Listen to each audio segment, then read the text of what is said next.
What happens when a helpless baby elephant screams for his life, and the only one around is an outcast no one trusts anymore? What followed flipped the entire savannah upside down, and no one saw it coming. I wasn't out there trying to be a hero. Let's get that straight. I just wanted a drink of water and a moment of silence before the sun turned the savannah into a frying pan. But the thing about peace, it always disappears right when you need it most. So there I was, minding my own damn business, dragging my sore legs toward a dried-up riverbed. I could still taste the dust from yesterday's stampede. Long story, full of betrayal, heat, and one hyena who thought he was funny. But whatever. I'm tough. I'm Tamba. A lone elephant, yes, but not one to whine. Then I heard it. At first I thought it was the wind messing with me. But no, it was a scream. Raw, desperate, like someone was choking on fear. And when an elephant screams like that, you feel it. Deep in your bones, I followed it. My feet knew the path better than my head did. Something was pulling me forward. I pushed through the thorn bushes. Because, of course, the screaming had to come from the most inconvenient place possible. And there it was. A pit. And inside that pit, a baby elephant, barely old enough to hold up his ears, covered in dirt, trembling, eyes wide like he'd just seen death and realized it had no manners. Now I don't cry. Not anymore. But something about that little guy twisted a part of me I thought was long dead. His name was Uma. Yeah, I recognized him. He was my best friend's nephew. That friend? She's long gone, swept away by the river when no one dared to help, including me. That guilt's been living in my gut rent-free for months, and now here he was, her blood, alone, screaming. I stepped to the edge. The pit wasn't deep enough to kill, unless he stayed there long enough to starve, dehydrate, or worse. He reached up with his tiny trunk like I could just scoop him out and fix everything. But I couldn't reach him. The walls crumbled if I moved too close. I tried anyway. I dug at the edge. Dirt gave way like it owed gravity a favor. I dropped clumps down to give him a slope, but they slid and collapsed like soggy bread. Useless. Then things got real complicated. A low growl rolled through the air, the kind of sound that makes the hair stand up on your soul. I turned my head, slow, and there he was, a leopard. Big one, male. Scar down the side of his face like he earned it in a bar fight and wore it like a medal. He was perched just a few feet away, tail flicking like he was bored and mildly annoyed that he had to wait. He wasn't hungry, not yet. But that baby down there, he looked like a snack someone left on the table. And I looked like the furniture in the way. We stared each other down. I didn't flinch. Not because I was brave, because I was done running. Then the brush behind me rustled again. At first, I thought maybe backup had arrived. Another elephant. A rhino, maybe, if the stars were aligned. But no. What stepped out of the grass wasn't what I expected. And let me tell you, after the week I'd had, that's saying something.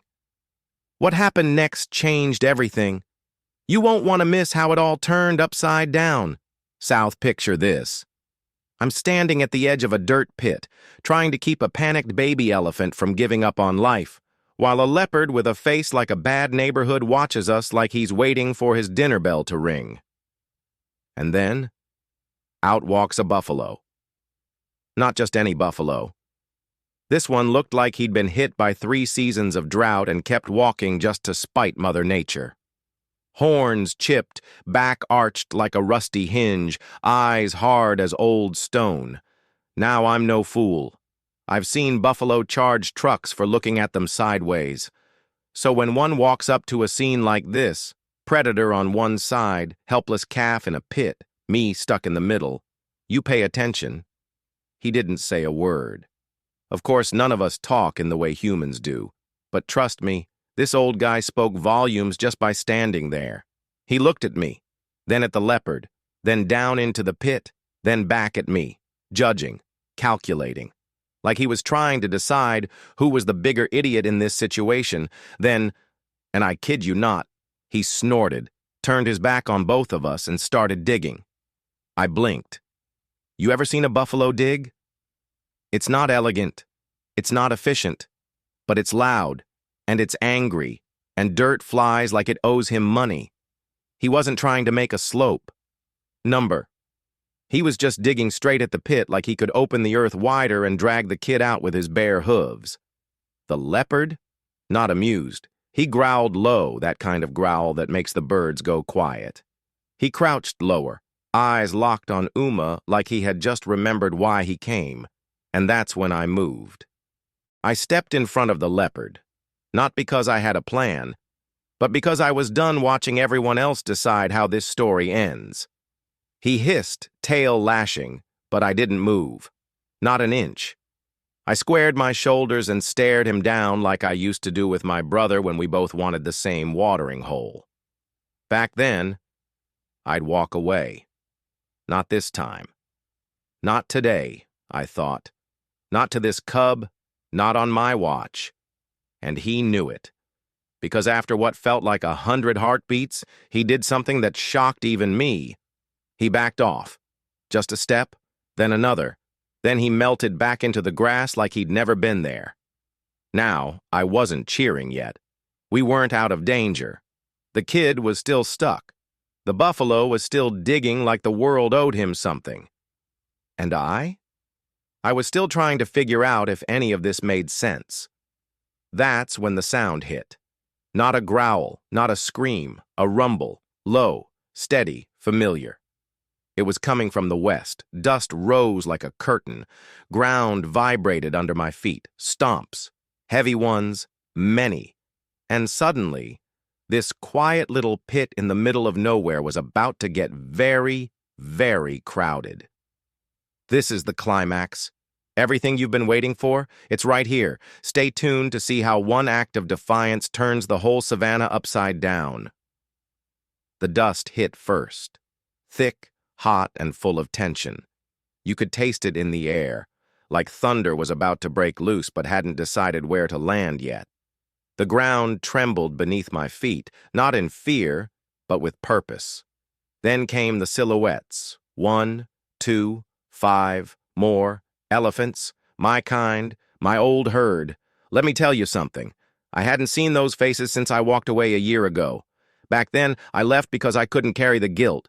They said I failed. I said nothing. But now they were walking toward the pit I was guarding like we had unfinished business. And we did. At the front was Mara, the matriarch. Taller than me, smarter than all of us, and stubborn enough to argue with the wind.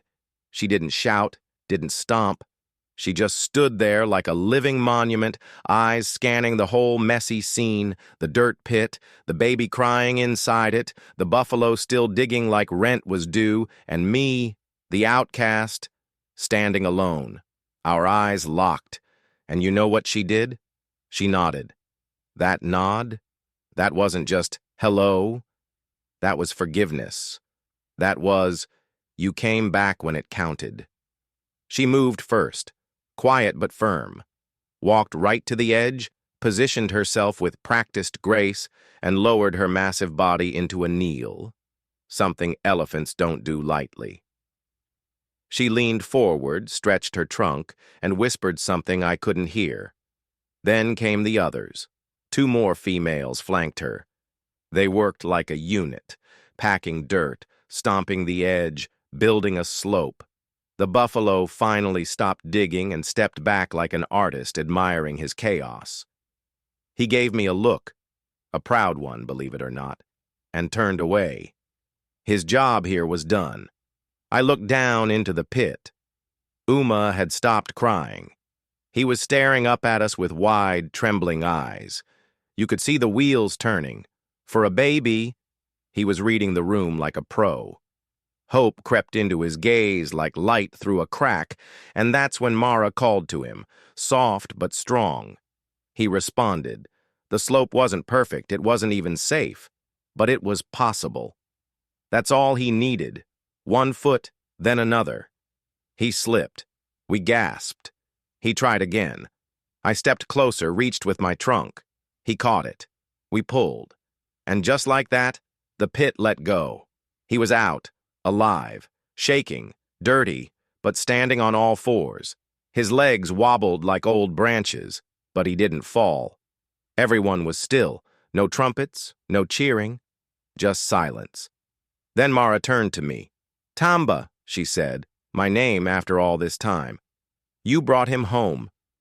That broke something in me. A wall I didn't know I still had. I nodded, slow, the way she had.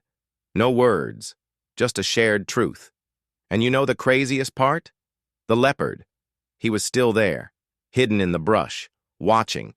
But he didn't pounce, didn't growl. He turned and disappeared without a sound. Sometimes, the wild doesn't need violence, just witness. We left the pit behind, together.